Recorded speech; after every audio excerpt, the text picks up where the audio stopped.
नमस्कार विद्यार्थी मित्रांनो, मी Ruchita Surve. Textbook super coaching मध्ये आपणा सगळ्यांचे खूप खूप स्वागत आहे. मित्रांनो, बऱ्याच दिवसापासून तलाठी भरती येणार की नाही आणि तलाठी भरती आली तरी परीक्षा कोण घेणार, असे सारे प्रश्न विद्यार्थ्यांच्या मनामध्ये होते. परंतु नुकत्याच येणाऱ्या अपडेटनुसार सगळ्या विद्यार्थ्यांना एक दिलासा मिळतोय आणि तशीच ही एक अजून अपडेट आपल्या समोर आली आहे. आता मित्रांनो, हे निश्चित झालेलं आहे की तलाठी भरती जी आहे ती एमपीएससी मार्फतच घेतली जाणार आहे. टीसीएस आणि आयबीपीएस या कंपन्या वेगवेगळ्या भरती प्रक्रिया ज्या आहे यापूर्वी राबवत होत्या, परंतु विद्यार्थ्यांच्या मनामध्ये अनेक शंका होत्या आणि अनेक प्रश्न देखील तिथे उपस्थित होत होते आणि त्यामुळे शासनाने हा निर्णय घेतला असावा. बघा, आपल्याला एक लोकसत्ता या पेपरचं जे कात्रण आहे ते तुमच्या समोर आहे आणि यामध्ये म्हणण्यात आलेलं आहे की सरळ सेवा भरती प्रक्रिया आता महाराष्ट्र लोकसेवा आयोगाकडे देण्यात आली असून ग्राम महसूल अधिकारी म्हणजेच तलाठी संवर्गातील रिक्त पदे तातडीने भरण्याची कार्यवाही शासनाने सुरू केली आहे.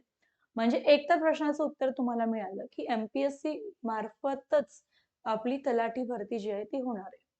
सो आता तुमचं काम काय आहे की सगळे एमपीएससीचे जे काही पेपर असतील म्हणजे इयर वाईज पेपर असतील किंवा टॉपिक वाईज तुम्ही पीवायक्यू जर अभ्यासत असाल, तर ते आता एमपीएससी पॅटर्नचे पीवायक्यूज अभ्यासा किंवा ते पेपर सॉल्व्ह करण्याचा प्रयत्न तुम्ही करा.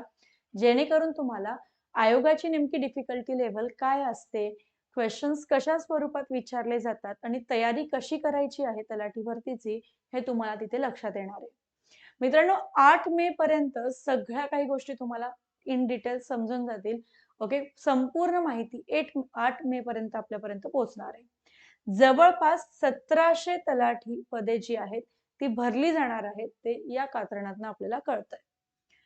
एकूण बघा, 33 विभागांमध्ये सुमारे 110 आस्थापनांमध्ये 3600 हून अधिक संवर्ग आहेत आणि या संरचनेमध्ये सरळ सेवा संदर्भात 1400 हून अधिक सेवा प्रवेश नियम आहेत. त्यामुळे विविध विभागांमधून स्वतंत्रपणे तितक्याच परीक्षा आतापर्यंत घेण्यात येत होत्या आणि या परीक्षा खाजगी संस्थांकडून जसे की टीसीएस आणि आयबीपीएस मार्फत घेण्यात येत होत्या आणि या परीक्षेमध्ये गैरप्रकार होत असल्याची टीका करण्यात येत होती आणि त्याच्यामुळे शासनाने हा निर्णय घेतलेला आहे. सो एमपीएससी जर तलाठीची परीक्षा घेणार तर त्यामध्ये एक पारदर्शकता देखील असणार आहे. सो विद्यार्थ्यांना योग्य पद्धतीचा न्याय मिळणार आहे आणि आता कुठलीही शंका विद्यार्थ्यांच्याही मनात नसणार आहे. मग मित्रांनो, लवकरात लवकर आपण अभ्यासाला लागणं गरजेचं आहे आणि सिलेक्शनची तयारी जी आहे ती आत्तापासून करणं गरजेचं आहे.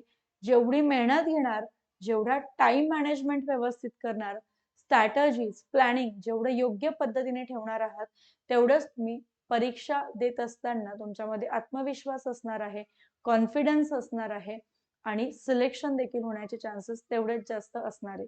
सो खूप चांगले प्रयत्न करा. प्रत्येक विषयाला 3-3, 4-4 वेळेला रिव्हिजन देण्याचा प्रयत्न करायचा आहे आणि म्हणून लवकरात लवकर जर सुरुवात केली, सिलेबस लवकर कव्हर होतो.